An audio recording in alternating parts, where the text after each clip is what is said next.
दो बच्चे इमाम मुस्लिम के नन्हे फूल जो इधर इस घर में सोए हुए हैं। रात में बड़े बेटे की आंख खुली, उसने छोटे को उठाया, उठाकर कहा भाई तैयार हो जाओ, तैयारी कर लो, अब सोने का वक्त नहीं है, अब तैयारी कर लो। छोटे ने कहा क्या हो गया?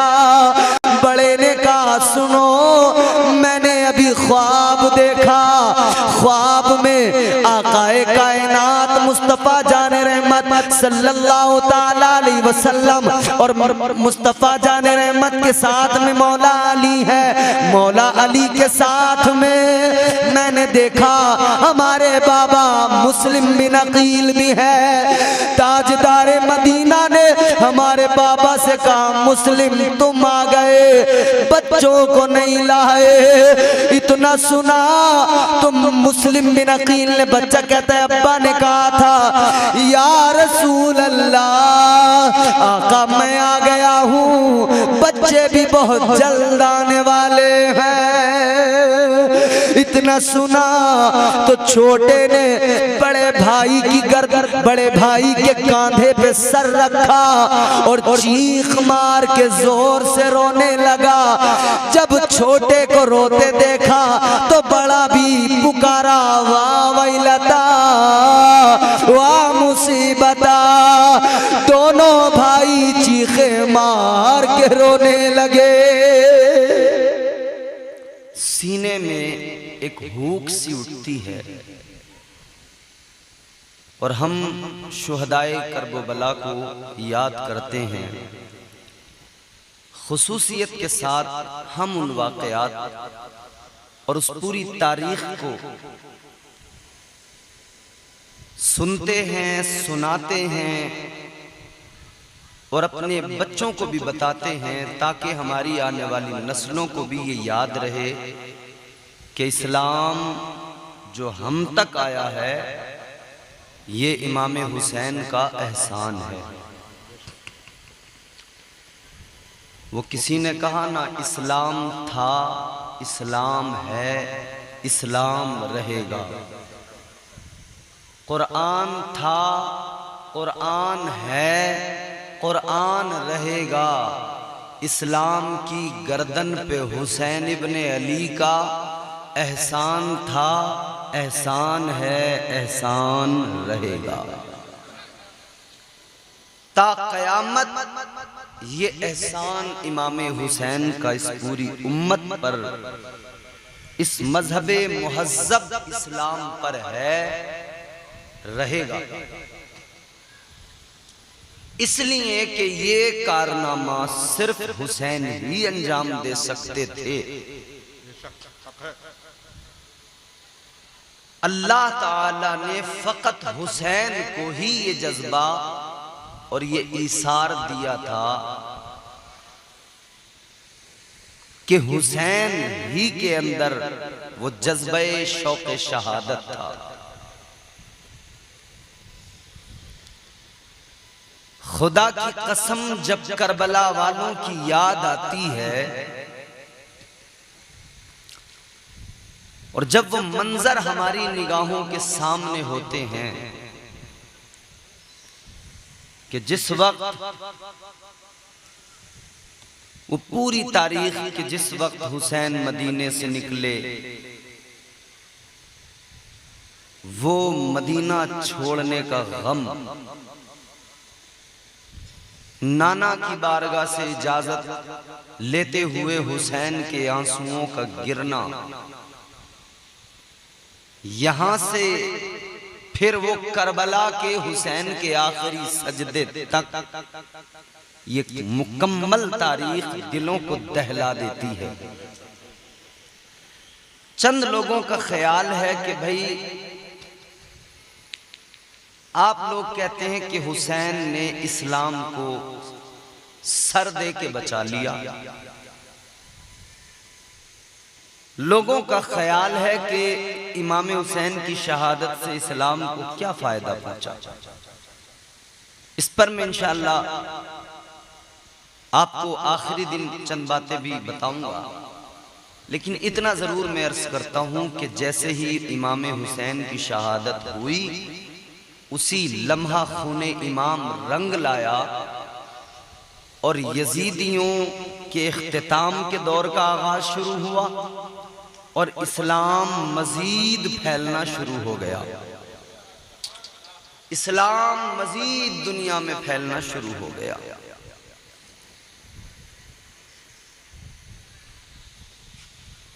मैंने कल अर्ज किया था कि हजरत इमाम मुस्लिम कूफा के अंदर जो मुख्तार बिन उबैदा सकफी के मकान पर कयाम पजीर थे, रुके हुए थे। जब अमीर कूफा बनकर इब्ने जियाद आया और उसने अशराफ कूफा को गिरफ्तार किया, नजरबंद किया और उनकी जमानतें ली, तो वो 18,000 अफराद जिन्होंने इमाम मुस्लिम के हाथ पर मौला हुसैन की बैयत की थी, वो सारे के सारे छुप गए खौफ और डर के सबब। इमाम मुस्लिम जिस मकान में रुके थे मुख्तार बिन उबैदा सकफी के, उसको भी इब्ने जियाद ने गिरफ्तार कर लिया था। लिहाजा इमाम पाक ने उस घर को छोड़ दिया। इमाम मुस्लिम हानी बिन उरवा के मकान पर पहुंच गए, वहां पर आपने कयाम कर लिया। हानी बिन उरवा वो शख्स हैं कि इब्ने जियाद के बाप के साथ में, जियाद के साथ में इनकी बड़ी दोस्ती थी। इब्ने जियाद उस दोस्ती की वजह से हानी बिन उरवा की इज्जत करता था, इनको अपना रफीक समझता था, अपना मुशफिक समझता था। लिहाजा जब इसने अशराफ कूफा को गिरफ्तार किया था तो हानी बिन उरवा भी कूफा के अशराफ में से एक शख्स थे, लेकिन उनको गिरफ्तार नहीं किया था, उनको छोड़ दिया था। इधर ये जब इब्ने जियाद आया था तो इसके साथ में बसरा से एक बुजुर्ग आए थे जिनका नाम था शरीक बिन आवर। दिल से सच्चे मोमिन थे और अहले बैत के आशिक थे, खानदान मुस्तफा से बड़ी मोहब्बत रखते थे। ये भी हानी बिन उरवा के ही मकान पर इन्होंने भी क़याम किया, ये भी वहीं पे ठहरे। अब चूंकि इन्हें मालूम था और इन्होंने हालात समझ लिए थे कि इमाम मुस्लिम को इब्ने जियाद किसी हाल में नहीं छोड़ेगा, और ये जब आए थे शरीक बिन आवर तो ये बीमार हो गए थे शदीद। तो इन्होंने इमाम मुस्लिम से कहा, ऐ इमाम पाक, इब्ने जियाद ने मुझे खबर भेजी है कि वो मेरी मिजाज कुर्सी के लिए शाम को मुझसे मिलना चाहता है और वो आ रहा है। हानी बिन उरवा के मकान पर इब्ने जियाद मिलने के लिए शरीक बिन आवर से आ रहा था, वहीं इमाम मुस्लिम भी थे। शरीक ने कहा कि देखो, जब वो आएगा मेरी मिजाज कुर्सी के लिए तो तुम जहां वो बैठेगा आकर उसके बराबर वाले कमरे में छुपे हुए बैठे रहना। उसकी पीठ उस तरफ होगी, लिहाजा जब वो आएगा तो मैं आवाज दूंगा कि मुझे पानी पिलाओ। मेरी आवाज को सुनकर आप आकर इब्ने जियाद पर वार कर देना और वो आपके एक ही वार में वासिले जहन्नम हो जाएगा, उसका काम तमाम हो जाएगा। फिर आप कसर इमारत पे कब्जा कर लीजिएगा। मैं जाऊंगा बसरा, ठीक होने के बाद में मैं बसरा में जाकर माहौल साजगार कर दूंगा। फिर ये इराक सारा का सारा खानदान मुस्तफ़ा बिलखुसूस इमाम हुसैन रदियल्लाहु ताला अन्हु की बैत कर लेगा और फिर यहीं से एक तूफान उठेगा जो यजीद की सल्तनत को तबाह बर्बाद कर देगा। ये एक तदबीर थी, लेकिन क़ज़ा और क़द्र के फैसले जो हो चुके उन्हें कौन टाल सकता है। जो तकदीर में है, जो परवरदिगार की जानिब से तय हो चुका था, उसको कौन बदल सकता है। शरीक बिन आवर ने इमाम मुस्लिम से कहा आप कत्ल कर देना। इमाम मुस्लिम ने फरमाया ठीक है। शाम हुई, इब्ने जियाद आया जनाब शरीक की खैरियत मालूम करने के लिए, मिजाज पुरसी के लिए आया। आकर बैठ गया, इनसे गुफ्तगू करने लगा, खैरियत मालूम करने लगा। इब्ने जियाद जनाबे हजरत शरीक ने आवाज लगाई, मुझे पानी पिलाओ। तो तय तो हो चुका था, जब मैं ये जुमला कहूंगा आ जाना, हमला कर देना। लेकिन इमाम मुस्लिम निकल कर नहीं आए, हमला नहीं किया। इन्होंने दोबारा आवाज लगाई, मुझे पानी तो पिला दो। दूसरी आवाज पर भी इमाम मुस्लिम निकल कर नहीं आए। तीसरी आवाज लगाई, कहा तुम लोग मुझे पानी क्यों नहीं पिलाते।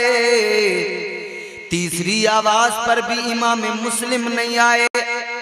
तो मायूसी के साथ में शरीक बिन आवर मायूस हो गए कि ये आए क्यों नहीं। इन हालात को देखकर इब्ने जियाद तो नहीं समझा, लेकिन जो उसका मुहाफिज था, बॉडीगार्ड था, वो समझ गया कि मामला कुछ और है। उसने इब्ने जियाद से कहा जल्दी चलिए। इब्ने जियाद ने कहा क्या हुआ। कहा बस जल्दी चलिए, यहां से उठिए। उठाया। जनाबे शरीक बिन आवर ने कहा था इब्ने जियाद जरा रुको, मैं कुछ वसीयत करना चाहता हूं। लेकिन वो जो बॉडीगार्ड था, मुहाफिज था, उसने कहा नहीं नहीं फौरन चलो। ये अपने साथ खींचता हुआ इब्ने जियाद को वहां से ले आया। इब्ने जियाद ने कहा ये कौन सा तरीका हुआ। कहने लगा जनाब आपकी समझ में नहीं आया, यहां आपके कत्ल का मंसूबा बना है, यहां आपके कत्ल की साजिश हुई है। इब्ने जियाद ने कहा ऐसा नहीं हो सकता। घर हानी बिन उरवा का, जो मेरे बाप के दोस्त हैं और जिनसे मैं मिलने गया, वो मेरे साथ बसरा से आए, वो मेरे अपने। इसने कहा ऐसा तो नहीं हो सकता। मुहाफिज ने कहा कि वक्त आएगा आपको सब पता लग जाएगा, मालूम हो जाएगा। अब इब्ने जियाद को तजस्सुस हुआ। इसने कहा मुस्लिम को तलाश करो, कहां है मुस्लिम। ऐलान भी करवा दिया गया, पुलिस को भी खबरदार कर दिया गया। जो पुलिस का ओहदा, जो ओहदा बड़ा कहलाता, आईजी जिसको बोलते हैं ना, उसको खबर पहुंचा दी गई, शहर की नाकाबंदी कर दो, दरवाजों को बंद कर दो, मुस्लिम शहर से निकलने न पाए, मुस्लिम कूफा से बाहर न जाने पाए। और ऐलान कर दिया कूफा के अंदर अगर किसी ने मुस्लिम को पनाह दी तो याद रखना, किसी ने घर में छुपाया तो याद रखना, उसे भी नहीं छोड़ा जाएगा। और जो मुस्लिम को हमारे हवाले करेगा उसको इनामो इकराम दिया जाएगा, उसको मालो दौलत से नवाजा जाएगा। अल्लाहु अकबर कबीरा। अजीजाने गिरामी उल कद्र गौर फरमाइए, इधर ये ऐलान हो गया, लेकिन इब्ने जियाद ने जासूसी के लिए भी एक शख्स को मुकर्रर किया। उसका एक गुलाम था, शामी गुलाम, हबशी गुलाम, उसका नाम था माकिल। उसको भी उसने मुकर्रर किया जासूसी पर।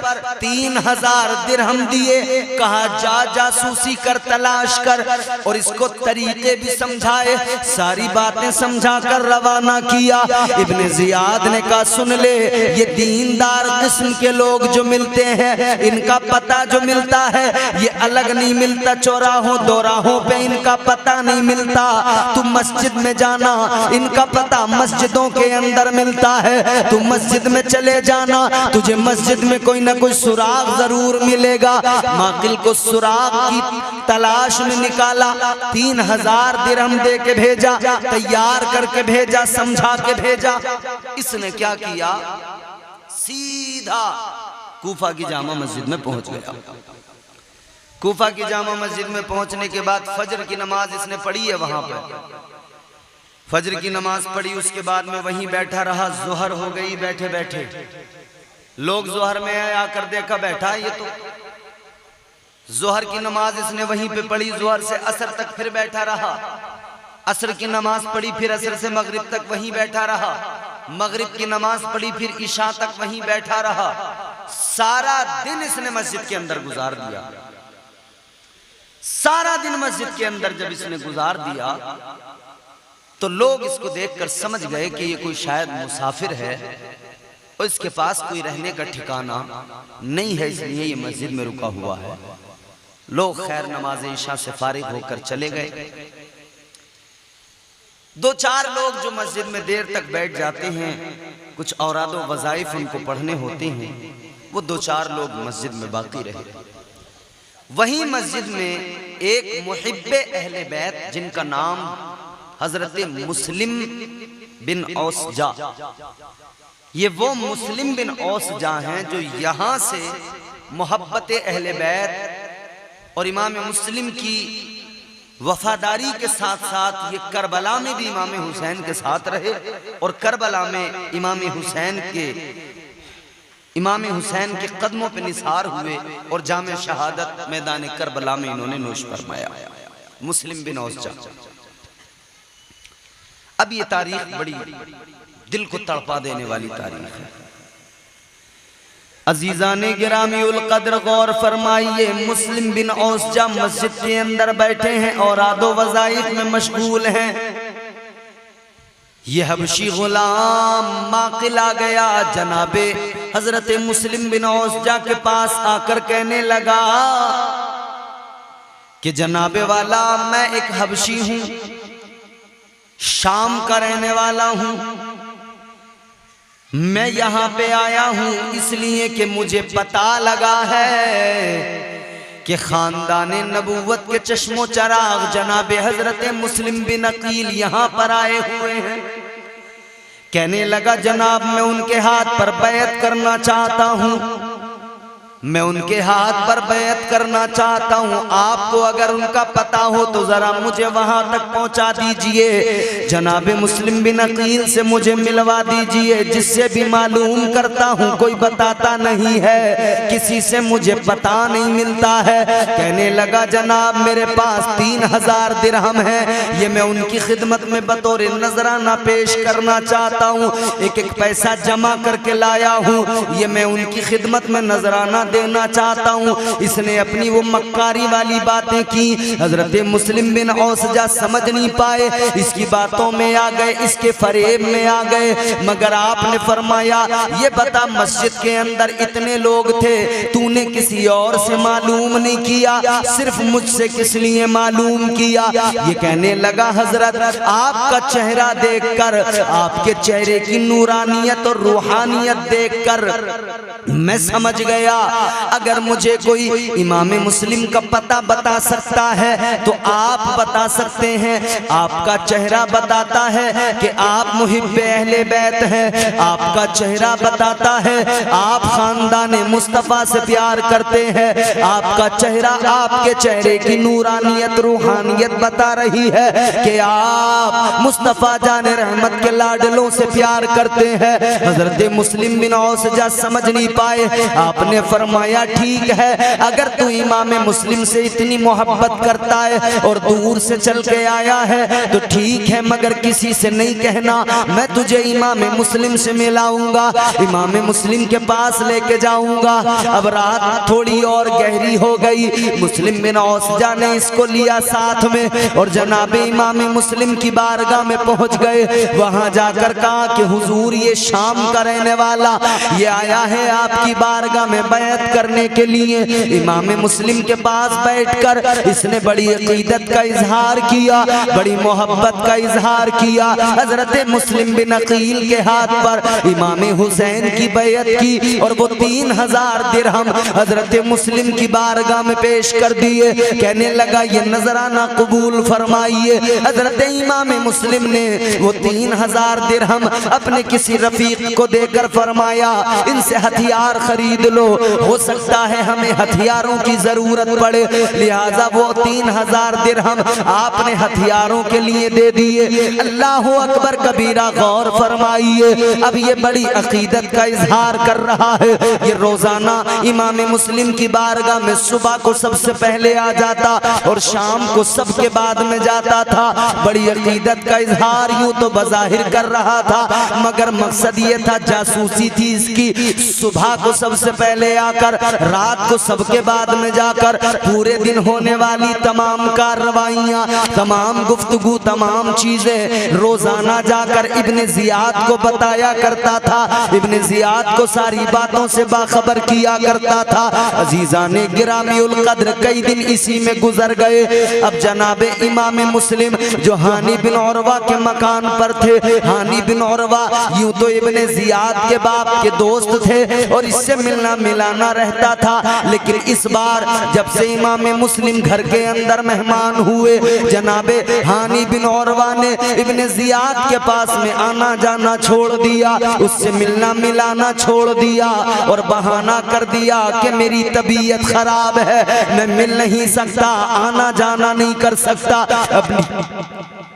अपनी तबीयत का बहाना कर दिया। जनाबे मुस्लिम बिन अकील क्योंकि घर में मेहमान थे इसलिए नहीं जा रहे थे। अगर गया तो शायद ऐसा ना हो कि बात खुले और पूछताछ होने लगे। आज इमाम मुस्लिम इस घर में है। अब मेरे अजीजों आगे जरा तवज्जो से सुनिए।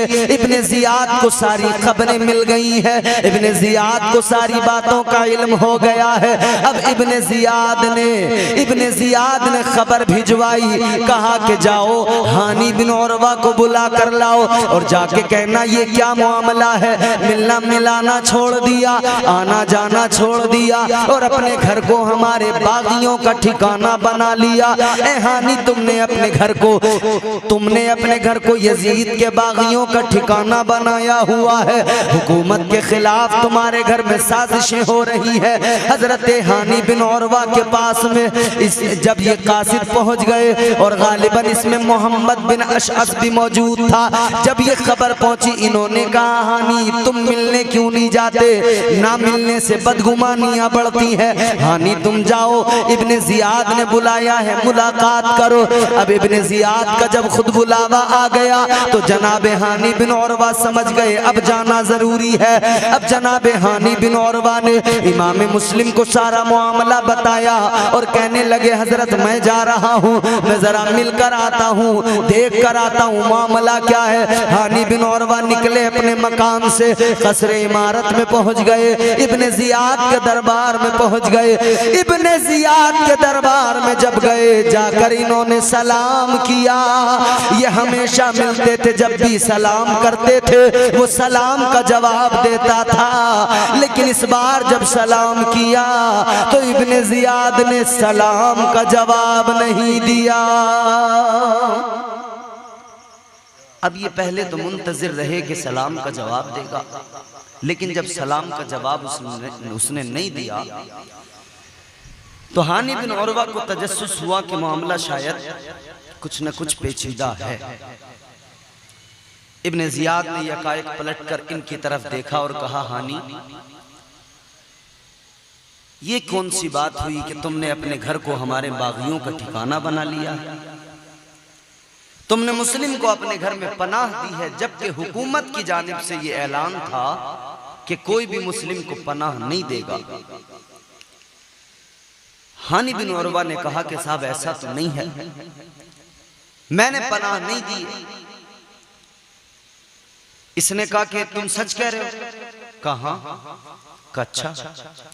इसने उस गुलाम को माकिल उसको बुलाया, वह हबशी गुलाम आया और इसने कहा कि इसे पहचानते हो?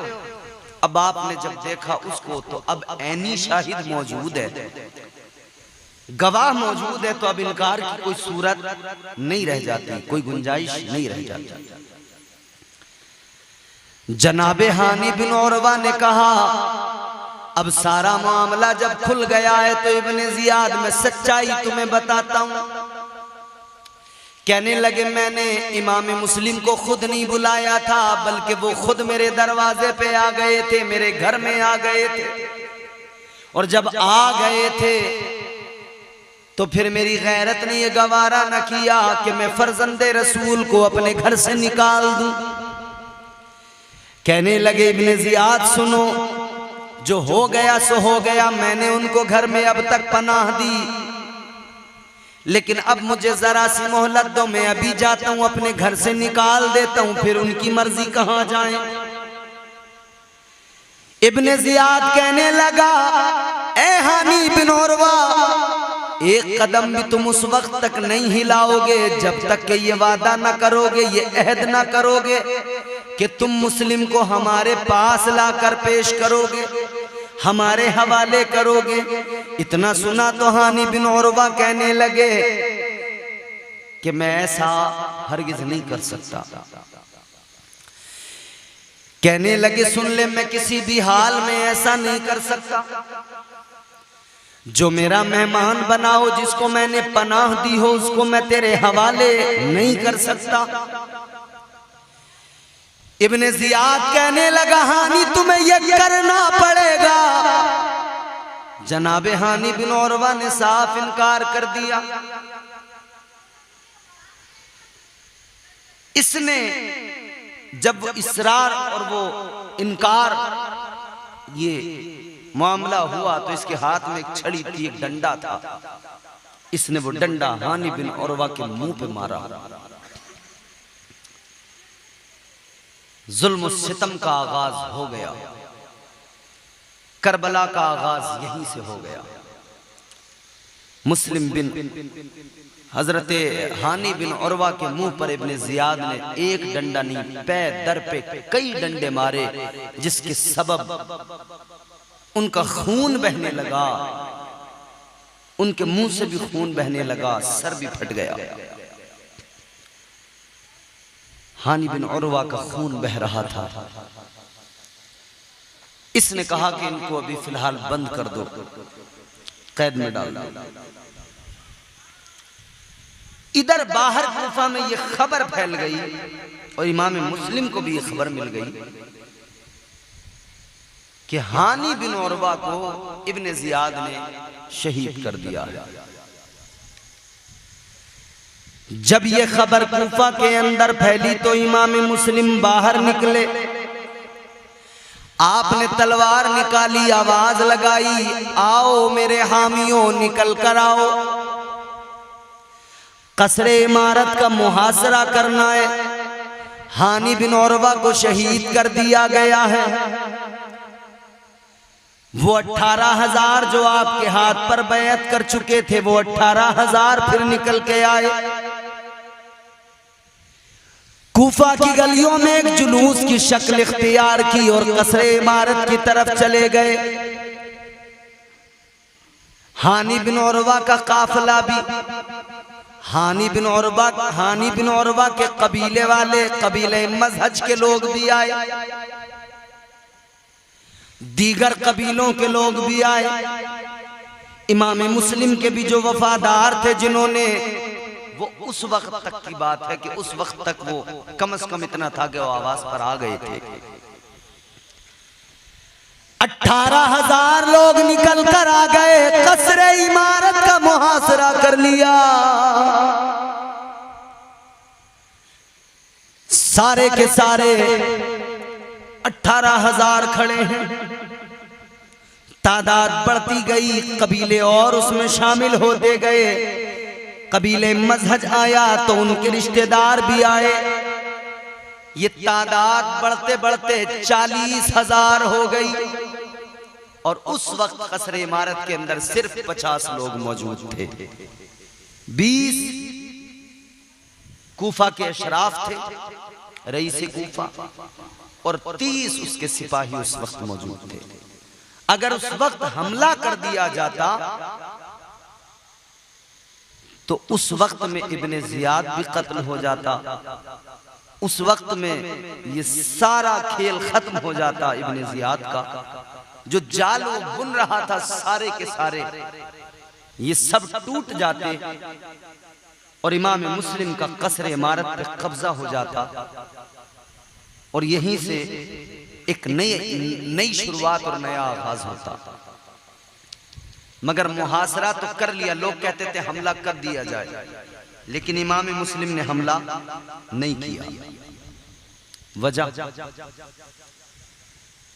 यह थी कि इमाम मुस्लिम अपनी तरफ से हमला करना नहीं चाहते थे। आप अपनी जानिब से जंगो जिदाल कत्ल क़िताल को पसंद नहीं करते थे। जनाबे हजरत इमाम मुस्लिम के साथ में 40,000 लोग हैं, 40,000 तलवारें हैं, लेकिन हमला नहीं किया, एहतियात से काम ले रहे हैं। शरीयत की पाबंदी इसको कहते हैं। 40,000 लोगों के बावजूद भी आपने हमला नहीं किया। उधर इब्ने जियाद घबराया, उसने दरवाजे तो बंद करवा दिए थे। फिर उसने वो अशराफे कूफा जो उस वक्त कसरे इमारत में मौजूद थे उन सब से कहा कि देखो कसरे इमारत की छत पे चढ़ जाओ और छत पे चढ़ने के बाद में गवर्नर हाउस की छत से अपने अपने रिश्तेदारों को पुकारो, अपने अपने कबीले वालों को पुकारो और उनको समझाओ, उनको बताओ कि यजीद की फौजें शाम से रवाना हो गई है। याद रखना अगर तुमने बगावत की तो तुमको छोड़ा नहीं जाएगा, सबको कत्ल कर दिया जाएगा। यजीद की फौजें आने वाली है, यजीद की फौजें रवाना हो गई है। लोगों ने जब इतना सुना वो सब अपने अपने रिश्तेदारों को, अपने अपने कबीले वालों को, घर बच्चों पे कयामत टूट गई। इतना सुना नन्हे नन्हे बच्चों के दिलों पे क्या गुजरी, अल्लाह अल्लाह, खुदा की कसम पारा पारा न हो। क्यों देख के दोनों के जिगर उम्र में देखा था कब आंख से ऐसा मंजर, ऐसा सदमा नहीं गुजरा कभी नन्हे दिल पर, खाको खून में ऐसा सदमा नहीं गुजरा कभी उनके दिल पर। अजीजान गिरामी उल कद्र, खाको खून में तड़पता है बिदर पेश नजर, सुरमगी आंखों से दे खून के आंसू जारी। क्या बयां हो सके उन बच्चों की आहोजारी। बच्चे एक दूसरे को लिपट कर चीखें मार के रोने लगे।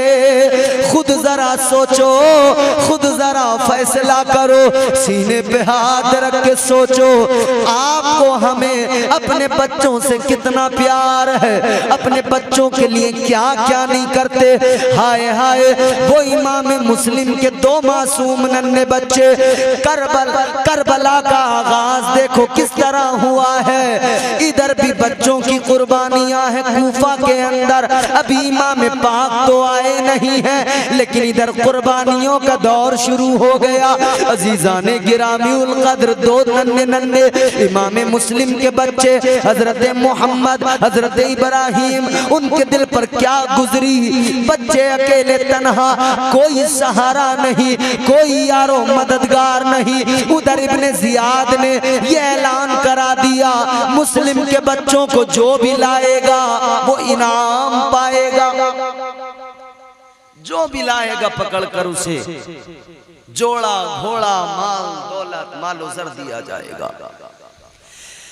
इधर काजी शुरे साहब ने बच्चों को तसल्लियां दी, बच्चे रो रहे हैं, आंसू बहा रहे हैं। 2 छोटे छोटे बच्चे, काजी शुरे साहब बच्चों से कहते, बच्चों घबराओ नहीं, मैं तुम्हें तुम्हारी मंजिल पर पहुंचाऊंगा। है बच्चों घबराओ नहीं, मैं तुम्हें मदीना पहुंचाऊंगा।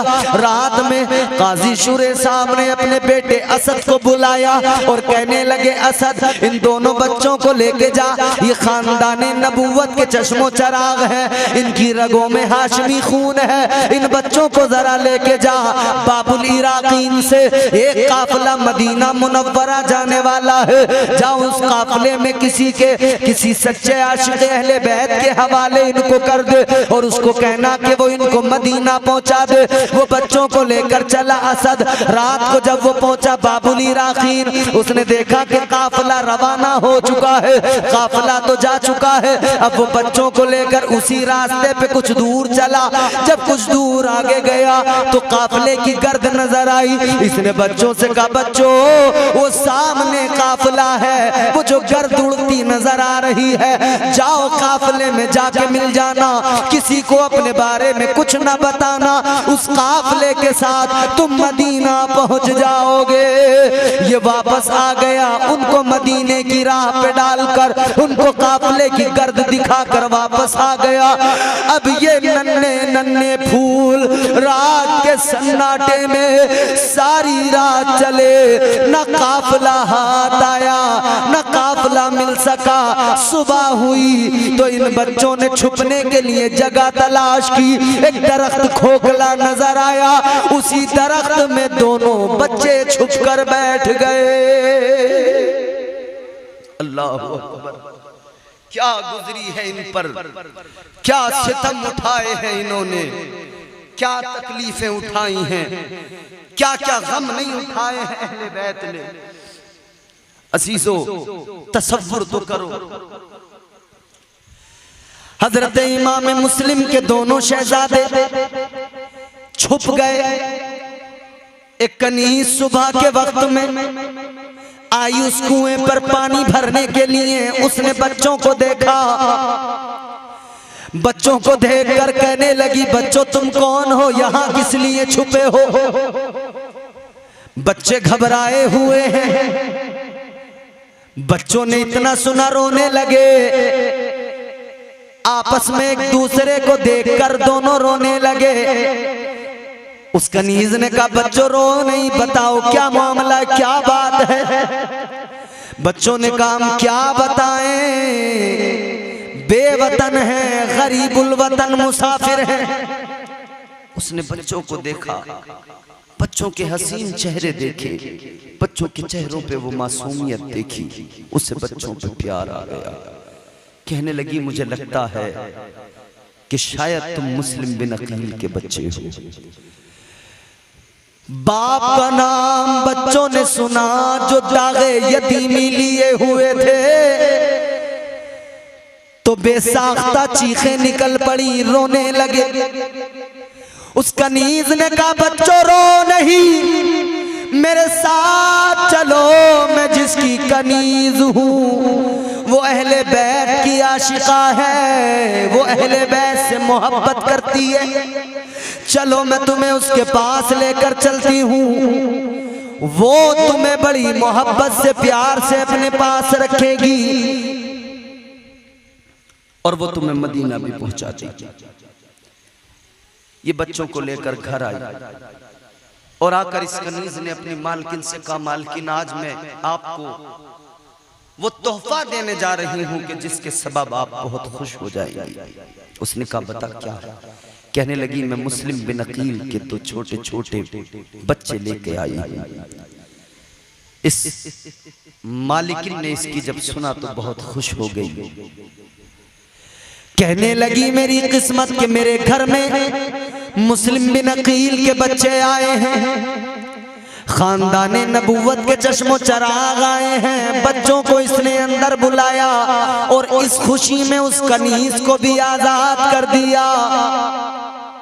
बच्चों को इसने सजाया, संवारा, तैयार किया, एक कमरे में, खास कमरे में बिठाया, खिलाया पिलाया, प्यार किया। बच्चों से कहा, बच्चों घबराओ नहीं, डरो नहीं, इसको अपना घर समझो, आराम से रहो। बच्चे उस घर के अंदर, उसका प्यार, उसकी मोहब्बत देखी तो कुछ दिल को तसल्ली आई कि कोई तो है जो सहारा दे रहा है, कोई तो है जो मोहब्बत कर रहा है। बच्चे उसके घर के अंदर हैं। अजीज़ान गिरामीउल क़द्र, रात को इसने बच्चों को कमरे में छुपा दिया। इसका शौहर जिसका नाम हारिस था, वो जब आया काफी देर हो गई थी, रात गहरी होने लगी थी। आया थका हुआ, बीवी ने कहा कहां था आज सारा दिन इतना थका हुआ, इतनी देर में आया है। कहने लगा आज मैं बहुत थक चुका हूं, इधर उधर बहुत फिर चुका हूं, बहुत मैंने खाक छानी है। का मतलब का ऐलान हुआ है, इब्ने जियाद ने ऐलान किया है जो मुस्लिम बिन अकील के बच्चों को ला कर देगा उसे इनाम व इकराम मिलेगा, घोड़ा जोड़ा मिलेगा। कहा मैं उन बच्चों को सारा दिन तलाश करता रहा, लोग भी तलाश कर रहे थे, मैं भी उन बच्चों को तलाश कर रहा था। इतना सुना तो इसका दिल धड़कने लगा जोर जोर से। ये कहने लगी तू क्यों उनको तलाश कर रहा है, वो खानदान नबूवत के चश्मो चराग हैं, उनके पीछे यूं न लग, अपनी आखिरत को तबाह न कर, अपनी आखिरत को बर्बाद न कर। कहने लगा तू अपना काम कर, ये सियासी मामलात हैं, तू इनमें न पड़, तू खाना मुझे ला कर दे। तू नहीं जानती अगर मैंने वो बच्चे इब्ने जियाद के हवाले कर दिए, इनाम भी मिलेगा, माल भी मिलेगा और दरबार में रसाई हो जाएगी, कितने कामों में सरकारी मुआवनत हासिल हो जाएगी। अल्लाह अल्लाह, इसने खाना तो लगाया मगर घबराई हुई है, खाना लगा दिया, इसने खाना खाया, थका हुआ था, दिन भर भागा था, इसका घोड़ा भी उसी भाग दौड़ में मर गया था, दिन भर का थका था, जल्दी सो गया।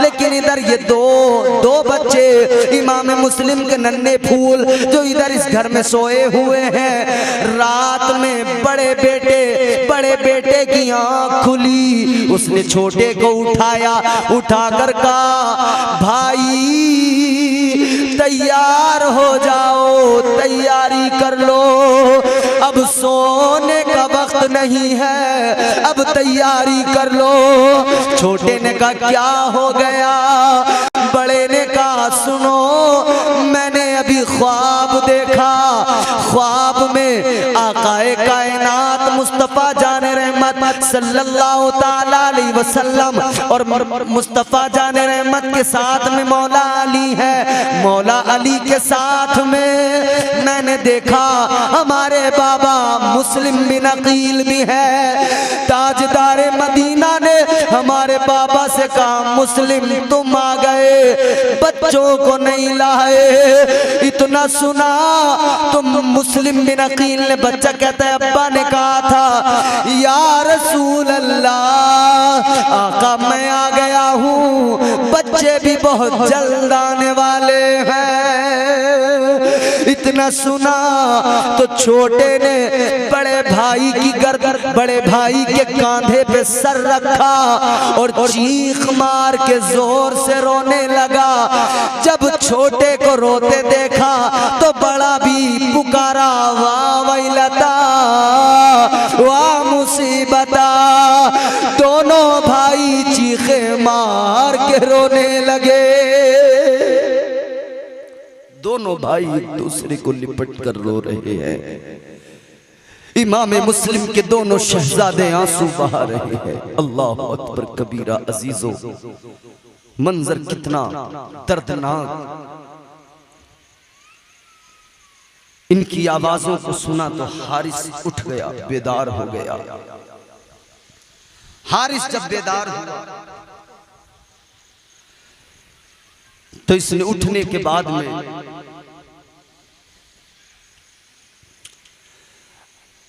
इसने जाकर देखा कि कौन है, किसके रोने की आवाज आ रही है।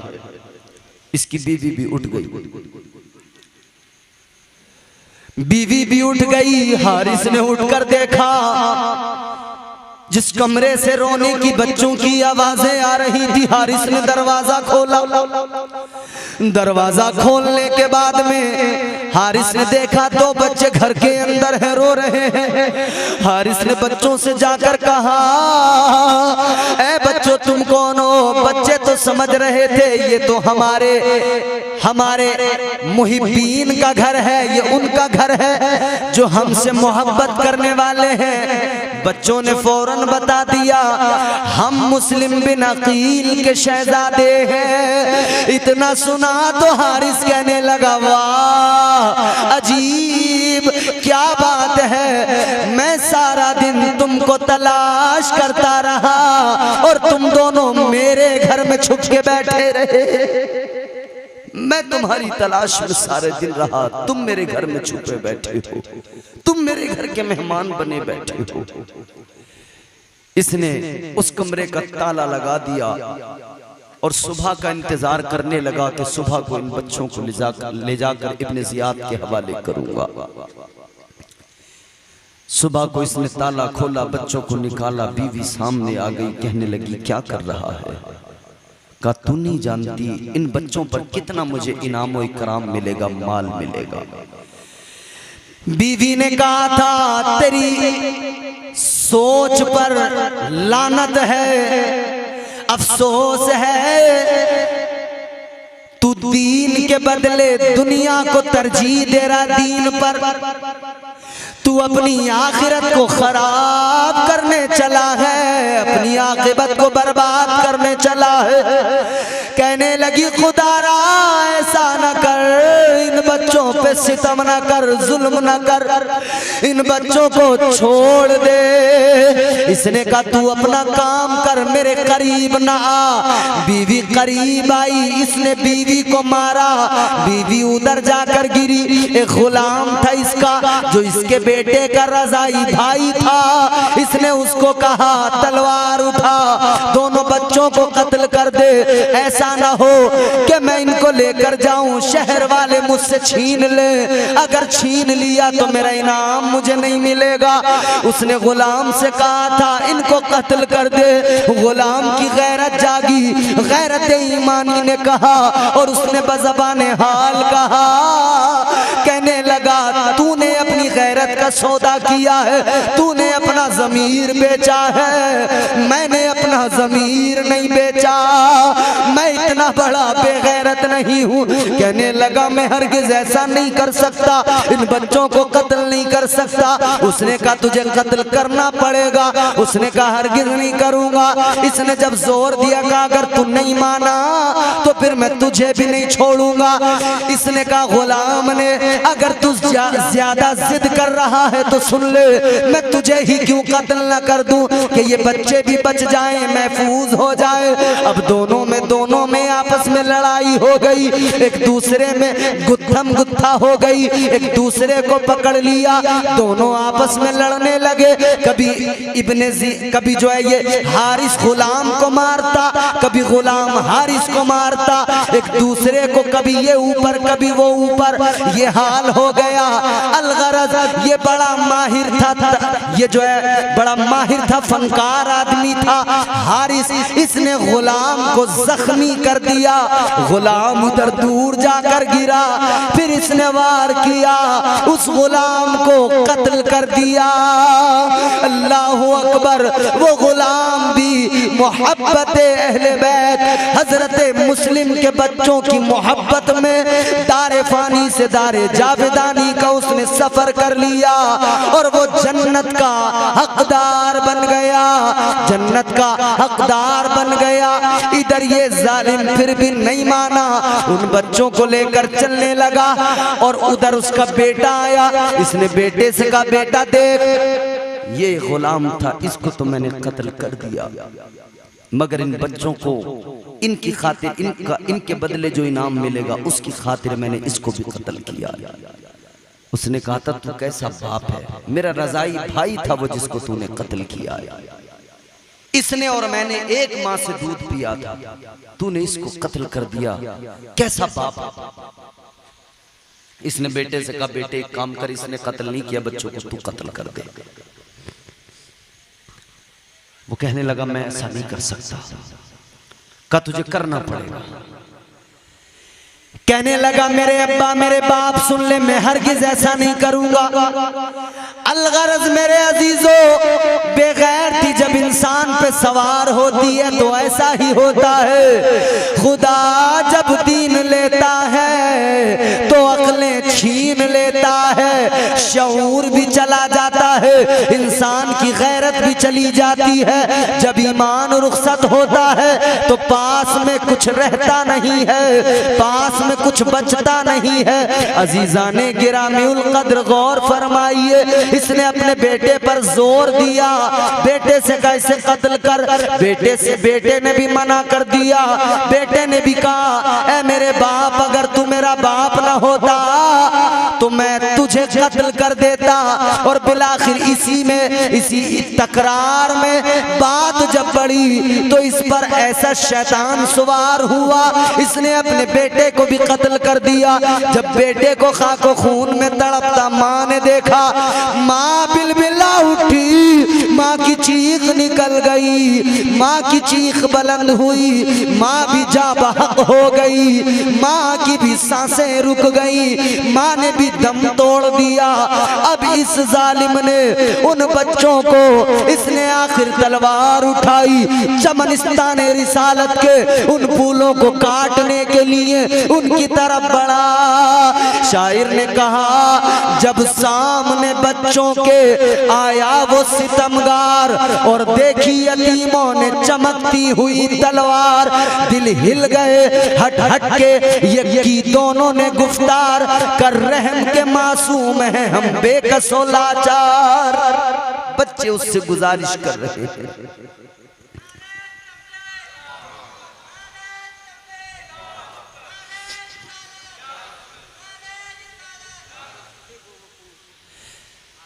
मेरे अजीजों गौर तो करें, इमाम मुस्लिम के दोनों निहाल छोटे छोटे बच्चे हैं। उन बच्चों ने जब तलवारें देखी, चमकती हुई तलवार देखी, जब सामने बच्चों के आया वो सितमगार और देखी यतीमों ने चमकती हुई तलवार, दिल हिल गए हट हट के यकी दोनों ने गुफ्तार, कर रहम के मासूम हैं हम बेकसो लाचार। मजलूम है हामी कोई मुश्किल में नहीं है, जालिम ने कहा रहम मेरे दिल में नहीं है। इधर इसने तलवार उठाई, वार किया, हजरत मुस्लिम बिन अकील के छोटे छोटे उन्होंने आलों को इसने जो है कत्ल कर दिया, शहीद कर दिया। बच्चों ने जामे शहादत नोश कर लिया। खुदा की कसम, इधर बच्चों की शहादत हुई, उधर आसमान के फरिश्ते इस मंजर को देख कर रो पड़े और सब ने कहा इन्ना लिल्लाहि व इन्ना इलैहि राजिऊन। हजरत इमाम मुस्लिम के बच्चों की शहादत, इसने सर काटे जालिम ने। उसके बाद में उन सरों को धड़ इसने ले जाकर दरिया में डाल दिए। उन सरों को इसने उठाया बदबख्त ने और सरों को एक बोरे के अंदर डाल के ये कसर इमारत की तरफ चल पड़ा। इब्ने जियाद के पास जाने लगा। जब ये इब्ने जियाद के दरबार में गया, इसने जाकर कहा इब्ने जियाद मैं बहुत कीमती तोहफा लाया हूँ, मुझे मेरा इनाम व इकराम दो। इब्ने जियाद ने कहा कैसा इनाम व इकराम?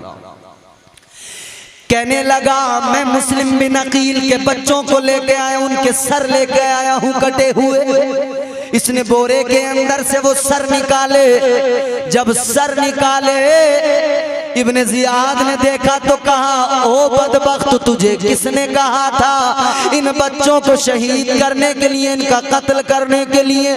इसने कहा अगर मैं इनको जिंदा लाता शहर में गौगा होता, मुझसे लोग छीन लेते, इसलिए मैं सर कलम करके लाया हूँ। यजीद के पास इब्ने जियाद ने एक तहरीर भेजी थी जिसमें इमाम मुस्लिम के बच्चों के बारे में लिखा था।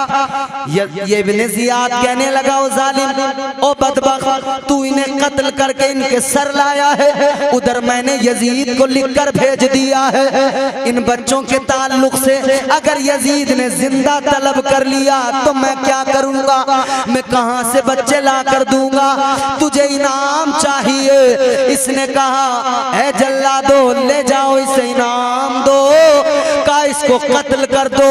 ऐ अजीजो, ये अंजाम होता है लालच का, माल की हिरस का, ये अंजाम होता है दुनिया का, और दुनियादारी के चक्कर में दीन को बर्बाद करने का, दीन से बगावत करने का ये अंजाम होता है। जल्लाद लेकर गए और उस बदबख्त का सर कलम कर दिया, उसे वासिले जहन्नम कर दिया, खत्म कर दिया उसको। वो कि जिसने उन बच्चों के लिए अपना पूरा घर बर्बाद कर डाला था, अपनी बीवी को मार दिया, बेटे को मार दिया, गुलाम को मार दिया, बिलाखिर उसको क्या मिला?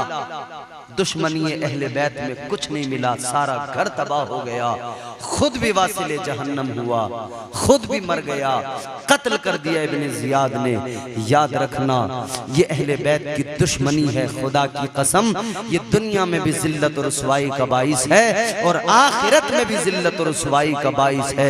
याद रखना, कभी इमाम हुसैन और अहले बैत अतहार की तरफ से दिल में कभी कोई ऐसी बात, दिल में कभी कोई ऐसा ख्याल न पनपने पाए जिस ख्याल के सबब दुनिया और आखिरत तबाह बर्बाद हो जाए। इमाम मुस्लिम के छोटे छोटे बच्चे शहीद हो गए, इमाम मुस्लिम के नन्हे फूल शहीद हो गए। करबला है मेरे अजीजों, करबला है। कहने वाले ने कहा कि ये शहादत जो है ये बड़ा अजीम मनसब, और कितना अजीम मनसब है शहादत। हर किसी को ये शहादत का मनसब नहीं मिलता, मुक़द्दर वाले लोग हैं जिन्हें ये मनसब शहादत मिलता है। अल्लाह ताला कल बरोज़े क़यामत शहीदों को जन्नत में दाखिल करेगा। शहीद जब जन्नत में चले जाएंगे, अल्लाह ताला शहीदों से फरमाएगा, ऐ शहीदों, तुमने मेरे लिए अपनी जान की कुर्बानी दी थी, ऐ शहीदों, तुमने मेरी खातिर अपनी जान की बाजियां लगाई थी, ऐ शहीदों, तुमने मेरी खातिर सर कटाए थे, तुमने मेरी मोहब्बत में तलवारों से, खंजरों से अपनी गर्दनों को कटवाया था, अपने जिस्म के टुकड़े करवाए थे। शहीदों, बताओ अब ये जो मेरा अज्र है, ये जो जन्नत की बहारें हैं, बताओ तुम्हें इसमें कितना मजा आ रहा है, कैसा सुकून मिल रहा है? बोलो, यहाँ मजा आ रहा है कि नहीं? अल्लाह अकबर। शहीद अल्लाह की बारगाह में अर्ज करेंगे, मौला तेरी जन्नत बड़ी हसीन है, तेरी जन्नत बड़ी खूबसूरत है, परवरदिगार तेरी जन्नत लाजवाब है, तेरी नेमतें लाजवाब हैं, लेकिन मौला हमें तेरी जन्नत में मजा नहीं आ रहा है, हमें तेरी जन्नत में सुकून और करार नहीं मिल रहा। अल्लाह ने फरमाया, कौन सा सुकून और करार, कैसा मजा, कैसी वो लज्जत है जो तुम्हें जन्नत में हासिल नहीं हो रही है? ये कहने लगे, शहीद अल्लाह की बारगाह में अर्ज करेंगे, मौला जब हम तेरी राह में लड़ने के लिए निकले थे और हमारी गर्दन पे तलवार चली थी, जब हमने जामे शहादत नोश किया था, जब हमारी गर्दनों पर वो खंजर, वो तलवारें चलती थी, उस वक्त जो हमें लज्जत और मजा हासिल होता था, या अल्लाह वो तेरी जन्नत में लज्जत नहीं मिल रही है, वो लज्जत, वो मजा तेरी जन्नत में हमें हासिल नहीं हो रहा है। ये शहीदों का मकाम मर्तबा है, ये शहीदों की अजमत है, ये शहीदों का मकाम मर्तबा है। अजीज़ान गिरामीउल क़द्र, याद रखना, न बैतुल्लाह,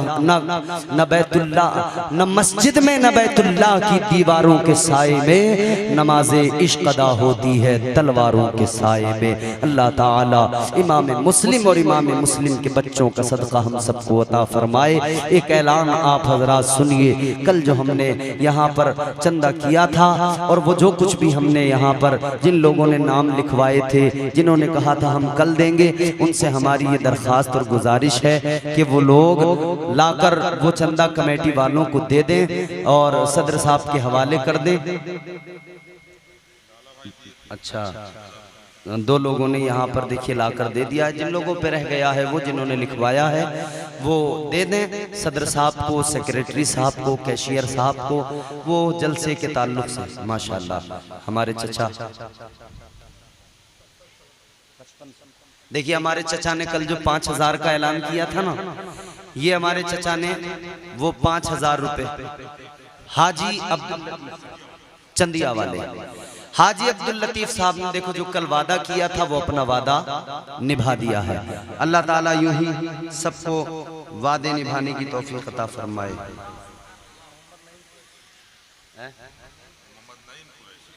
और मोहम्मद नईम कुरैशी साहब ने 1000 रुपए पेश कर दिए हैं। ये बच्ची क्या नाम है बेटी?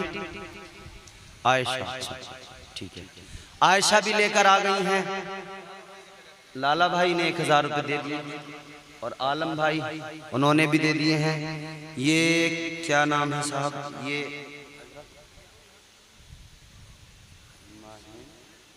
फातिमा, माहिन फातिमा, ये इन्होंने भी अपने भेज दिए हैं। ये भी तो जिन जिन लोगों के आए थे वो आपके पास जो नाम लिखे हुए थे वो नाम आप लोग काट देना उसको, और जिन जिन लोगों के रह गए हैं वो लोग लाकर इंशाल्लाह दे देंगे। माशाल्लाह मुझे बड़ा अच्छा लगा कि जिन जिन लोगों ने कल वादा किया था उन्होंने अपना वादा निभाया है और ये साबित किया है कि वाकई हम इमाम हुसैन और इमाम हुसैन की सीरत और करबला के इस पूरे सानहे से, करबला के इस वाक़े से हम ये सीखे हैं कि कूफा वालों ने बदअहदी की थी, बेवफाई की थी और हम अपने वादे के पक्के हैं, हम हुसैनी हैं। अल्हम्दुलिल्लाह आपने अपना वादा निभाया। अल्लाह ताला आप सबको जज़ाए खैर नेमल बदल अता फरमाए। परवरदिगार दारैन की सादतों से, बरकतों से, नेमतों से, दौलतों से मालामाल फरमाए। और कल इंशाअल्लाह ताला मुकम्मल इसके बाद में जो करबला का इमाम हुसैन मक्का से करबला और करबला की जो हालात हैं और शहादतें हैं इंशाअल्लाह वो आपके सामने पेश की जाएंगी। अल्लाह ताला हमारी बज़्म को, हमारी महफिल को कबूल फरमाए। अस्तग़फिरुल्लाह रब्बी मिन कुल्लि ज़ंबिन व अतूबु इलैह। कलमा शरीफ पढ़ लीजिए, ला इलाहा इल्लल्लाह मुहम्मद रसूलुल्लाह सल्लल्लाहु अलैहि वसल्लम व मा अलैना इल्लल बलाग।